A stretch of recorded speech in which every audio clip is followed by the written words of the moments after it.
This Liberty Sports Update is brought to you by Beacon Credit Union. First of all, I just want to touch base here. I made some decisions on the staff. I've made some promotions there. Robert Wimberly is now going to be associate head football coach and going to continue to coach the safeties and be our defensive coordinator. And I really have enjoyed watching him mature. He's earned an opportunity to really take on some more responsibilities. So if I'm ever not around, he will be the acting head coach as far as running the football team of any sort. I've also given a few more responsibilities, some of the disciplinary action that goes on with our football team, things that they're missing classes and all sorts of different things, and obviously the things that have happened maybe off the field and those kind of things. I'm definitely make those decisions, but he will be a sounding board per se, and giving them a little bit more responsibility on a couple other things there that we're doing internally to help me with some things there. So I really feel good about that. So appreciate Robert Wimberly. Also, another, I guess, adjustment that I've made here is having Aaron Wilkins, who was really was a volunteer coach. He was ended up being a quality control. He's been a graduate assistant coach, a defensive assistant. Last year, I shouldn't say last year, I should say in January when they allowed us to have the 10th coach. I hired him as the 10th coach, and he was actually as a defensive assistant.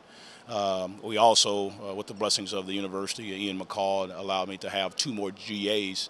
So I'm able to have a graduate assistant to take over that responsibility because he was assisting with the defensive line.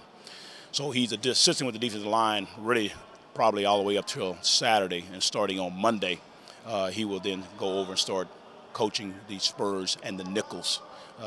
If you want to say the other little adjustment, Marshall Roberts, he was actually coaching the nickel position, and so that's changed just a little bit, and that's going to be turning over there to Aaron Wilkins as far as Spurs and nickel position. So he's been on full time in January.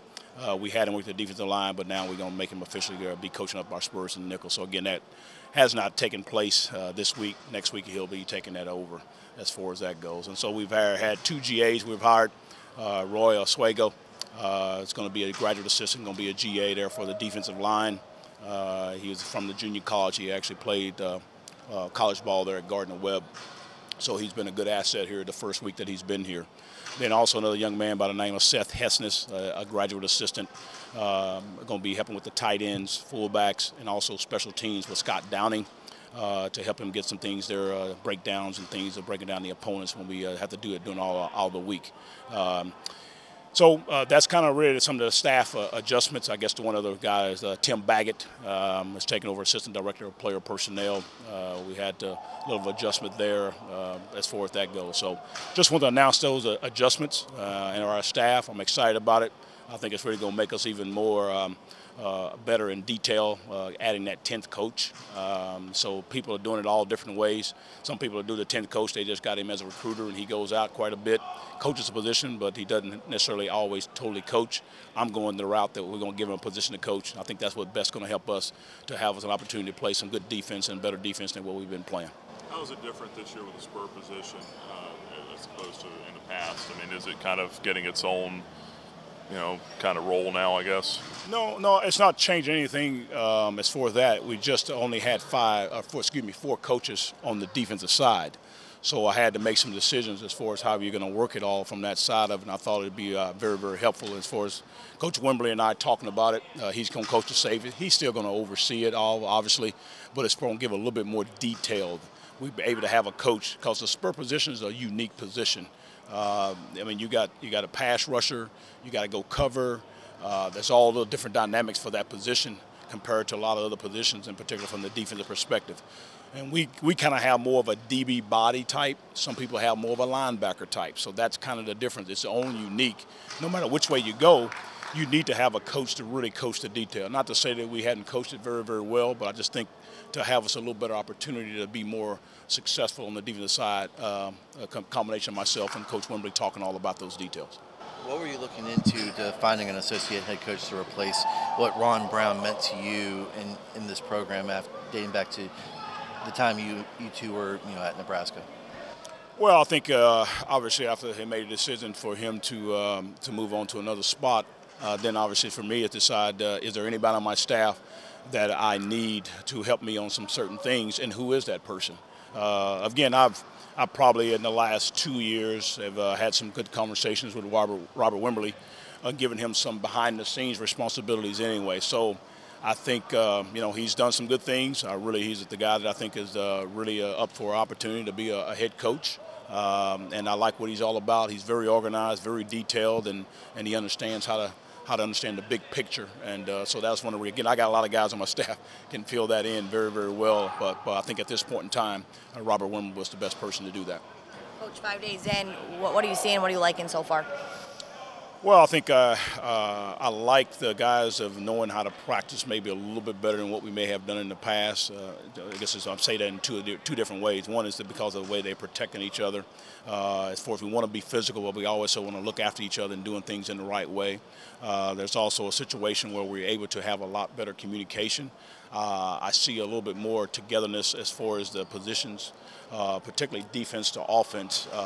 Sometimes they've been combative. You want to be competitive and combative in a good way, but I've seen it improve over the years as far as from the defense to offense are talking to each other, not just offense to offense, defense to defense, communicating what they need to do. So I think we're gelling together. We still got a ways to go. I think I really like the junior college kids who are coming in here for different reasons. One is the mentality. I like their maturity. I like their athletic ability. Again, we're only been 5 days. We're going to find out a little bit more here tomorrow as far as what they can do when we go 11 on 11 and having a full type scrimmage perspective. But I do like the, I guess, preliminary diagnosis at this point in time. But again, I really like the way this chemistry is coming together with our players and our coaches. And I think Bill Gillespie tells me that he's done a great job there in the summer program. So you said the first scrimmage is coming up here on Thursday, 11 on 11? Yeah, we're going to do some time period here definitely tomorrow. On Thursday, we're going to have some live things. What are you looking to get accomplished there in that first one? Well, I think we're going to do some base stuff. I want on the defensive side of the ball, I want to see people get off blocks and make tackles, see people who can run. Can they line up right? Can they finish? Can they know what to do and how to do it? Offensively, I just want to see if they can take care of the football, particularly early. That's the first one that we're going to have a few plays that's going to be live, and it's just trying to see who are the guys that are going to have an opportunity to show me and show our staff that they deserve more reps. That's really what initially the first one is just trying to say who deserves more reps based off their ability in the scrimmage and in practices. How's the health of everyone so far? We had one situation, unfortunately. Lucas Irons, he's out for the season. Had a lower body injury, just happened here a couple of days ago, but we are with this new rule that just came into effect that you can have an injury in 1 year, and if you're redshirted by the coach's decisions, then you'll be able to get your 6th year. So we already have kind of start moving that forward. It really doesn't come into play until after the season, technically, as far as them, for the NCAA saying that he has another year. But everything according to the rules, he will get his year back, but I can't say if it's going to be officially until they actually do that. What's that do to the depth at linebacker? What does that do to the depth of linebacker? You know, I think we feel like we have some good depth. Well, it's going to hurt us. I mean, he's a senior guy. He's played a lot of football. He can run, and he really was having a great camp, moving around really, really well. Probably the first time in a long time because he's always had some bumps and bruises. He's always been a little bit injured early in the camps, and this was his first year that he really went through the whole summer without any bumps and bruises. And then, unfortunately, a situation there occurred. So we'll have some people in play and be ready to go and get the next guy ready. You talked about competition coming into the fall camp, adding so many new guys. What have you seen these last 5 days, competitive-wise? Well, I think competitive-wise, again, I think the junior college kids and then the kids that have been here with experience, but also the guys who have been redshirted. I think that's the other mix, that the people who have been redshirted, they looking pretty good. Like I said, the competition of the guys at the junior college, the new people who come here, but also the redshirt guys that have been here in the past, and they're going to have an opportunity to show what they can do. And so we've told them all it's going to be competitive. We're going to watch the tapes. We're going to see you evaluate. The first scrimmage doesn't mean that you're, done or you can't play or you won't ever play if you don't get as many reps. And so we just always talk to them about, hey, you got to make your reps count. Don't count the reps. How much did having those 8 weeks of the newcomers on campus help incorporate them and get them adjusted to learning the system and getting used to the way you do things here? That was a plus. had 8 opportunities. When I say 8 opportunities, I'm saying that we have called video review as far as our players and our coaches getting the chance to talk a little bit about X's and O's. So it was great that I can't say it was 100%, but almost 100% of the guys, about I think 8 to 9 of them were here in June. And so they got the full effect of Bill Gillespie, got the full effect of being around our staff. And so that did make us to be ahead of the game than what we would be if they just got here. And so that's the good thing about happening. And you're seeing it. I mean, we see some results that some of the guys that are junior college and they got in here, they're able to line up. Because that's the first thing, you got to line up right. And then obviously you got to know what your assignment is. So they're still not quite right on the assignments, but I'm very pleased as far as being able to get lined up right offensively and defensively.